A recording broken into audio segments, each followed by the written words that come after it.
Yo, didn't I say that every day something is happening with this wild world news about Twitter, and I was going to keep following it.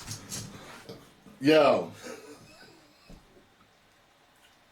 So, Sarah Silverman, Kathy Griffin, and fellow YouTuber Ethan Klein were, from what I understand, permanently banned from Twitter for impersonating Elon Musk. So from what I understand with this, you can parody somebody, however, you must let it be known in the bio and in the name itself, the Twitter handle itself, that you are a parody of this person. So, from what I understand, they did not do this, so they were banned. Of course, they were angry, hence we have a news story here. Let's see here. It says, Twitter bans Sarah Silverman, Kathy Griffin for parodying alleged comedy lover Elon Musk. Other folks, including Mad Men actor Rich Sommer and YouTuber Ethan Klein, were temporarily suspended after impersonating Musk on Twitter for a good laugh. I've been looking for information all over, and I don't know if it's temporarily. Seems like it might be permaban, but it says here, Elon Musk cast some doubt on his own declaration that comedy is now legal on Twitter after suspending several accounts. Well, if they weren't following the rules, you know, I ain't saying they had to flip the switch, but maybe could have given a warning. But if you're not following the rules, I know, there's a gray area sometimes depending on how the whole situation, pans out. But including those belonging to actual comedians, Sarah Silverman and Kathy Griffin, for parodying him over the weekend, taking advantage of these last fleeting days before a blue checkmark costs $8 a month. Griffin and Silverman changed their profile picture and display names to match Musk's and had a bit of fun. For instance, Silverman pointedly tested the courage of Musk's conventions, tweeting, "I am a freedom of speech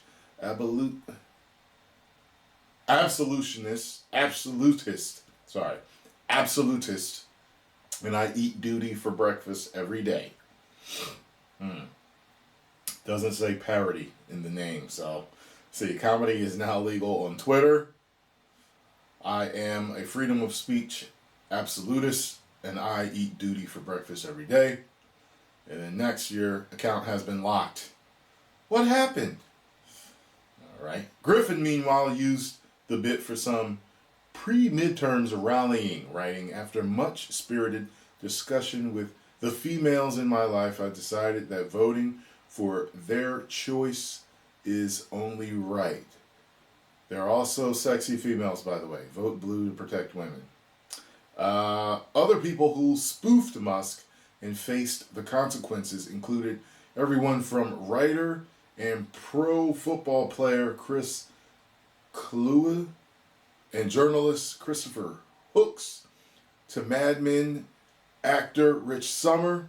Sommer got in a particularly vicious barb about Musk's flailing efforts to keep advertisers with his outrageously staunch convictions about free speech, reportedly quipping, "Does anyone know any advertisers who are kind of into racism, not actual racists, just add people who are, curious about what it's all about, racism." Okay. Now, to be somewhat fair, using a verified account to impersonate another verified account was a bannable offense before he took over. I did hear that too. So this is not Elon's, something he made up on the fly. This was always a rule. Comedian Jabuki Young White is the undisputed master of this, once pretending to be the FBI on Martin Luther King Day and tweeting, "Just because we killed Martin Luther King doesn't mean we can't miss him." Oh my God.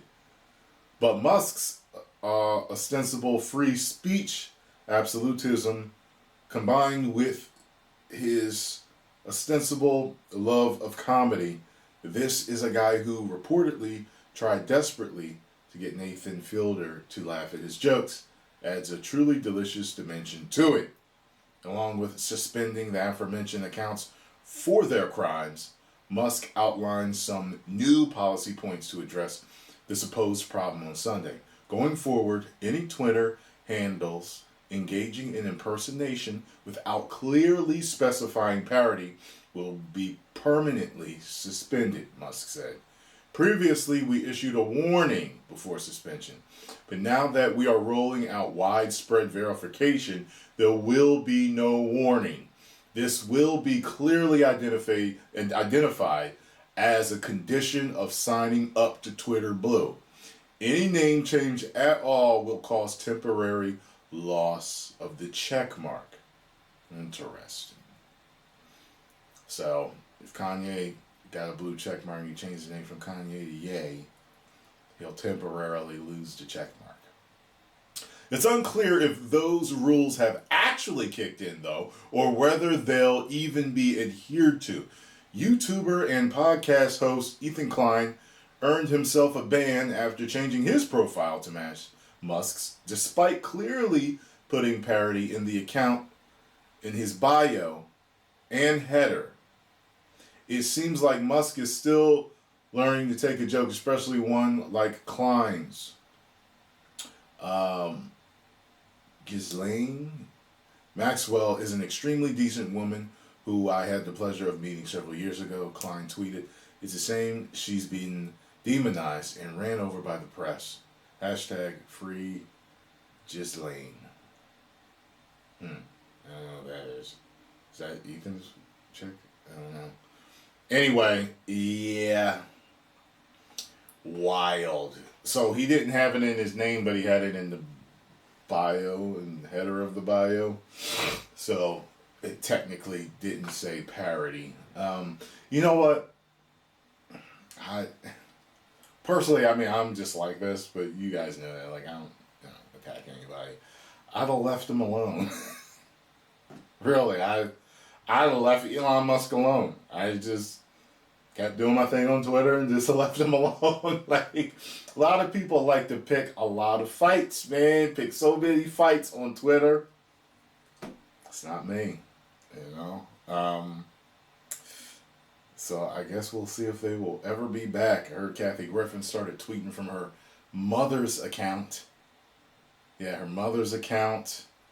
Klein started tweeting from his podcast account. I didn't hear anything about Silverman. Silverman was a new one for me. I'll cover some more Twitter news tomorrow. Let me know what you think, though. Was it fair or not fair to permaban these people from Musk? Comment below and keep it kosher. Don't go too crazy. I'll be fighting like y'all about to go to war in the comment section. Me, I'm kind of like indifferent about it. I'm just kind of like, I don't know. I don't know. I wouldn't be attacking the head honcho of Twitter. I just wouldn't. That's not in my spirit. That's not in my energy. I'm just not like that, you know. But I don't know, man. Sometimes you pick fights that, you know, you gotta pick certain fights. You gotta make, when you're on that person's platform, you better make sure you're crossing your T's and dotting your I's and doing it the right way, so that you know, like, there's certain people on YouTube that really walk the line of the terms of service. You know what I'm saying? And but they know the law and they know all the terms of service, so they know what they can say and not say. You know what I mean? It's like, you're gonna do that, you better make sure you're doing it right. 10 million subscribers.